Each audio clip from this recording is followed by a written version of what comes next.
ଦେବା ପାଇଁ ପ୍ରଭୁଙ୍କ ଠାରେ ବିନତି କରିଛନ୍ତି।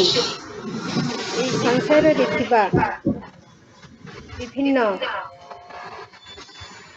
ମାୟା ମୋହ ହିଂସା ଅତ୍ୟାଚାରର ଅଜ୍ଞାନତାକୁ ଦୂର କରିବା ପାଇଁ ସେ ପ୍ରଭୁଙ୍କ ଠାରେ ବାଡ଼ି ଦେଇଛନ୍ତି ତାଙ୍କର ଭକ୍ତି ରୂପକ ନୈବେଦ୍ୟ ଭେଟି ଦେଇଛନ୍ତି। ସୁନ୍ଦର କବିତା,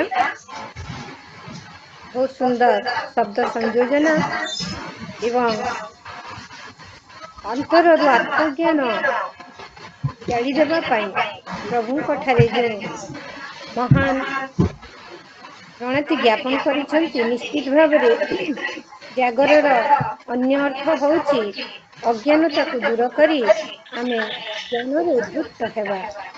ଏହି ମହାନ ଚିନ୍ତାଧାରା ନେଇ ଆପଣଙ୍କର କବିତାଟି ସୁନ୍ଦର ସୁଲଳିତ ହୋଇଛି। ତେଣୁ ଆପଣଙ୍କୁ ଅଶେଷ ଅଶେଷ ଧନ୍ୟବାଦ। ନମସ୍କାର। ଜୟ ଜଗନ୍ନାଥ। ଜୟ ଶିବ ଶଙ୍କର।